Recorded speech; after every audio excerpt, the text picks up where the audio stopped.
이 방송은 짧게 한 작품에 대한 리뷰만 듣고 싶은 분들을 위한 요약본입니다. 전체 방송에는 더 풍성한 내용이 담겨 있으니까요. 책플릭스 채널을 확인해 주세요. 어떤 10대들의 생활과 삶에 대해서 좀 여과 없이 보여준 네. 어떤 작품인데요. 영화 박화영입니다. 네. 그래서 이 작품은 일단 되게 문제작이었어요. 2017년에 이제 제작이 다 돼서 부산국제영화제에서도 상영이 되고 했는데 네. 극장들에서 이제 개봉을 안 해줘서 표류하다가 이제 2018년에 개봉을 해서 저도 극장에서 봤던 영화인데요. 어떤 소위 일진이라고 불리는 그러니까 학교 밖 청소년, 그러니까 학교에 다니지만 거의 이제 교육과는 상관이 없이 어떤 자기들만의 권력관계 속에서 살아가는 그걸 되게 적나라하게 보여준 영화거든요. 그래서 어떤 행복하게 해피엔딩으로 마무리되는 서사라거나 어떤 주인공들 간의 훈훈한 어떤 감동과 어떤 인간애라던가 이런 건 기대할 수가 없는 영화입니다. 줄거리도 사실은 되게 간단해요. 줄거리랄 게 사실은 없어요. 그냥 그 삶을 보여주는 삶의 거죠. 어떤 단면들을 그냥 보여줌으로 느끼게 하는 영화예요. 그래서 어떤 내용이냐면 이제 어떤 학교에 이제 학생들이 있어요. 근데 그 학생들 가운데서 주요 인물이 되는 사람들은 우선 제목과 동명의 박화영이라는 친구가 있어요. 네. 이 사람은 그 되게 외모적으로도 우리가 흔히 생각하는 매력적인 어떤 그 외관이 아니고 그 다음에 어떻게 보면 그 친구들 사이에서 서열이 아닌 척하지만 되게 낮은 거예요. 소위 호구라고 불리고 자기 집에서 이제 가출 청소년들이 막 모여 살면서 자기가 라면도 해주고 자기가 돈도 주고 애들 이렇게 거의 먹여 살리는 역할인 거예요. 엄마죠, 엄마. 그래서 친구들이 그 친구를 그 박화영을 엄마라고 불러요. 그냥 그게 별명이자 애칭이자 이름인 거예요. 박화영이라는 이름 대신 다들 엄마라고 부르는 거예요. 그리고 이 엄마라고 부르는 가운데 핵심 인물은 은미정이라는 친구가 있어요. 이 친구는 연예인 되고 싶어하는 연예인 실제로 언저리에 있는 그런 예쁜 일진인 거예요. 그래서 여자 중에서도 1등이 일진인 거예요. 서열 1위. 그 이유가 뭐냐면 이 여자친구의 남자친구가 남자 서열 1위거든요. 그쵸. 그래서 둘이 인간 수업이랑 커플인데 이게 인간 수업이랑 구조로 되게 비슷하죠. 그래서 은미정이라는 친구가 박화영이라는 친구랑 절친이라고 하면서 사실은 가장 착취하기도 하는 그런 관계고요. 그래서 이 가출 청소년이 모여 살면서 박화영 집에서 일어나는 일들. 그런 10대들이지만 정말 거의 어른의 세계와도 비견될 만한 살벌한 권력 관계? 그 자기들끼리도 되게 그 논리와 서열 싸움에서 어떻게든 되게 치열하게 살아가는데 모두가 힘든 거예요. 그래서 그 단면을 그냥 보여줘요. 그런 어떤 막 극적인 어떤 사건과 서사와 이런 게 있는 게 아니라 얘네들이 맨날 못된 짓 하고 범죄를 실제로 저질러요. 이 친구들도 조건 만남을 미끼로 어떤 남자를 협박하거나 이런 식으로 되게 범법 행위들을 하면서 살아가요. 거기에 이제 박화영도 딱히 그거를 거부감을 느끼고 피한다거나 이런 게 아니라 같이 함께 하는 거예요. 그래서 이런 과정들을 쭉 따라가는데 그 시선이 이제 마치 다큐처럼 그대로 보여주고 있습니다. 저는 충격적인 작품이죠. 여기서 박화영이 엄마라는 그 이야기를 듣는 거를 되게 뿌듯해하고 무언가 책임감을 본인이 느끼면서 좋아하잖아요. 전 그게 네, 너무 마음이 복잡한 너무 마음이 들죠. 아파요. 이게 이 영화의 핵심적인 코드예요. 그 일종의 권력과 뭔가 그러니까 그런 거랑도 맞닿아 있는 것 같아요. 그 돈을 쓰면서 이렇게 서민이가 인간 수업에서 뭔가 그런 것들을 남자친구한테 하듯이 선물 주고 이게 친구한테 착취와 뭐 사주고. 권력과 그거의 경계선이라는 게 되게 애매하잖아요. 복잡해서. 그래서 이 박화영이라는 친구는 그 사회적인 서열, 그 일진들 사이에서의 서열은 너무 낮은데 자기가 애들한테 필요한 물질적인 어떤 요소들을 어른이 줘야 될 거를 얘가 대신 어떻게든 마련을 해주면서 애들이 엄마라고 할 때 자기의 그런 존재 가치를 느끼는 거예요. 그렇기 때문에 자기가 어쩔 때는 얻어맞기도 하고 막 모욕을 당하고 돈도 막 줘야 되고 이런 상황에서도 그걸 기꺼이 해요. 자발적으로. 그러니까요. 그런 구조들이 되게 기형적이고 되게 무서운데 이게 너무 되게 자연스러운 그 사회에서는 그런 영화고 이게 저는 이제 인간 수업을 보면서 많이 생각이 났어요. 그게 어떻게 보면 10대들이 등장하고 이제 범죄가 등장하고 이런 단편적인 공통점 말고도 청소년이 주인공인 어떤 작품으로 접근을 했을 때 기존의 어떤 우리가 생각하는 청춘물, 학원물과는 정말 다르다는 완전 점에서 다르죠. 두 작품이 좀 겹쳐 보였고요. 저는 그 지점이 뭐였냐면 보통의 청춘물, 학원물은 애들이 실수를 하고 서툴러요. 학생이니까, 미성년자니까. 그래서 뭔가 실수를 하고 그걸 통해서 성장하는 거예요. 그래서 배워요. 그 과정에서 어른과 사회는 때로 따뜻하게 도움도 주고 엄격하게 음. 훈육도 하면서 얘를 키워가는 이런 성장물의 개념이라면 이 두 작품 인간수업과 박하영에서는 성장하는 사람이 없어요. 그러니까 물론 조금 완성돼 배우는 있지. 게 있겠죠. 알게 되는 사실들은 있겠지만 이 오지수와 백유리, 서민이 그리고 이 박하영과 은미정과 강영재 이 두 작품 속 아이들은 과연 성장하는가? 저는 그렇지 않다고 보거든요. 그러면서 그리고 이 사람들이 실패를 해요. 똑같이 어떤 판단을 잘못하기도 하고 어설프게 뭔가 범죄나 일을 저지르기도 하고 그 과정에서 철저하게 또 실패하고 고통받고 파멸해요. 이 주체와 그 결과물이 모두 청소년 본인들에서 이제 이루어진다는 거. 저는 공통점이라고 봤어요. 그래서 오지수나 이런 그 인간 수업 속 캐릭터들도 보면 자기들이 한 선택에 대해서 자기들이 끝까지 고통을 받고 그런 서사가 이어지잖아요. 그래서 박하영도 마찬가지고 그 다음에 그 캐릭터들의 또 매력적인 특징, 이 영화들이 매력적인 이유는 흔한 절대적인 어떤 절대적인 선이 없는 없죠. 거.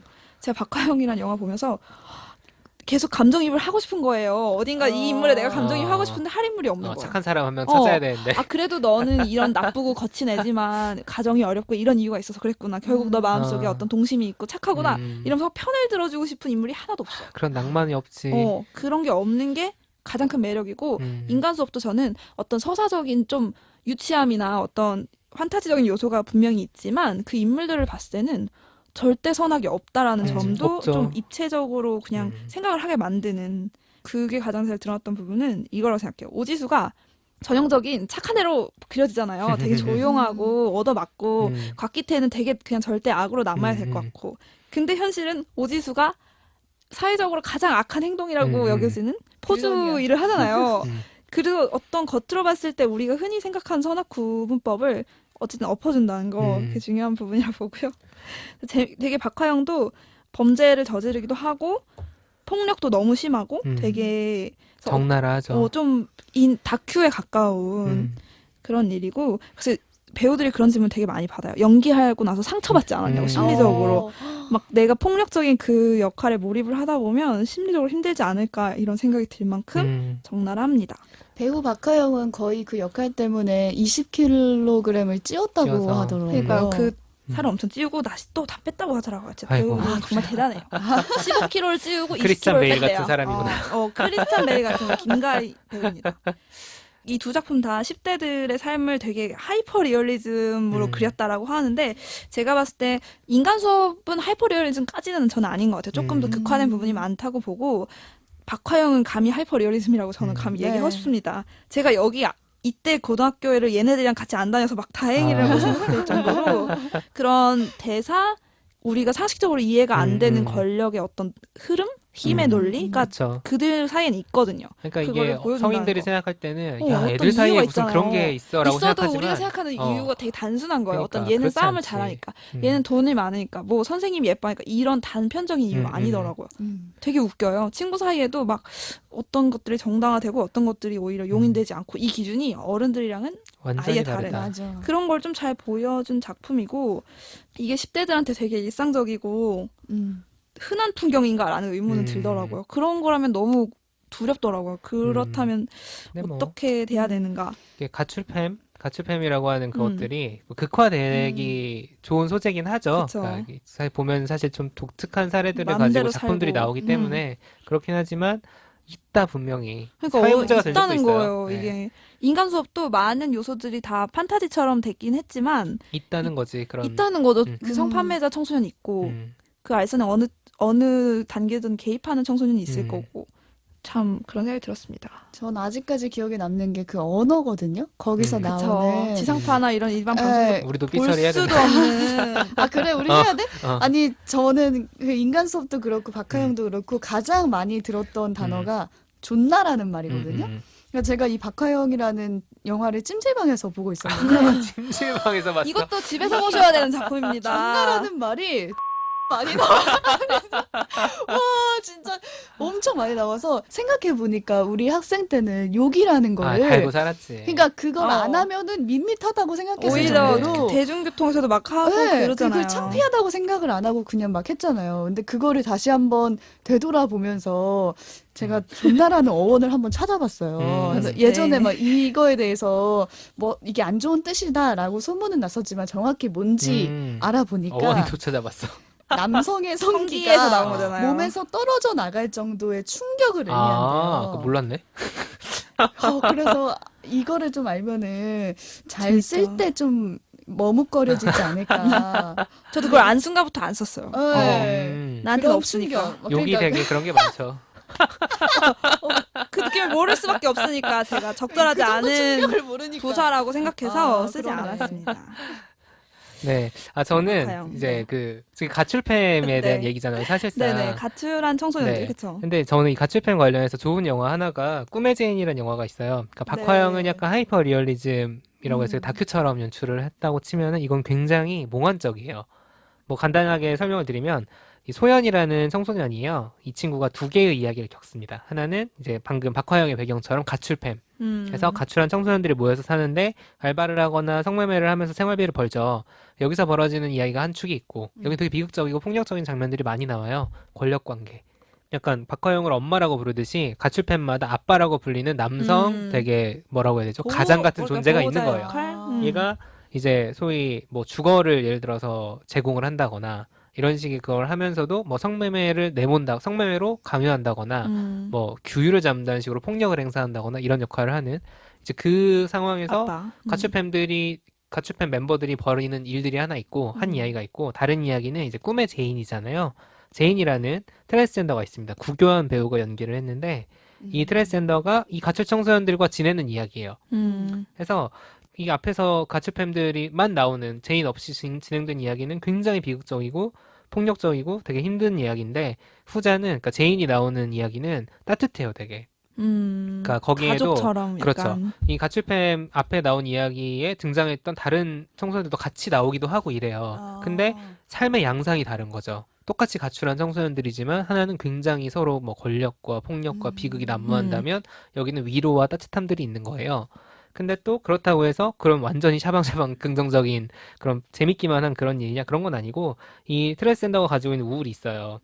우울이 있기 때문에 거기도 뭐 아주 해피엔딩이 그렇게 볼 수 있을까 되게 애매하긴 하지만 어쨌든 따뜻하고 그런 뭔가 위로가 되는 부분들을 가지고 있는 거죠. 네. 근데 이 꿈의 제인 같은 경우에는 이 두 가지 이야기가 있는데 둘 중에 무엇이 꿈이고 무엇이 현실인가. 그러니까 소연이라는 이 그 주인공이 두 거에 다 등장하고 그 둘 다 소연을 따라가거든요.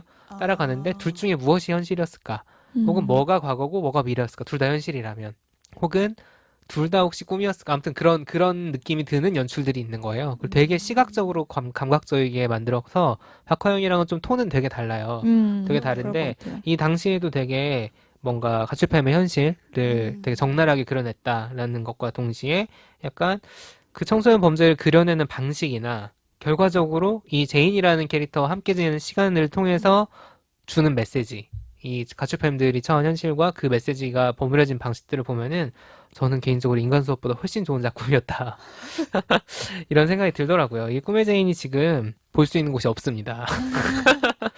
뭐 네이버 영화나 이제 유튜브에서 구매해서 보시는 방법으로 네, 찾아보시면은 되게 좋은 작품이에요. 되게 좋은 작품이어서 당시에도 이미 뭐 팟캐스트나 이런 거 다 있을 때여가지고 이 꿈의 제인을 다루는 좋은 방송들이 많았어요. 그런 것도 한번 들어보시고 한번 보시면 좋을 것 같습니다. 책플릭스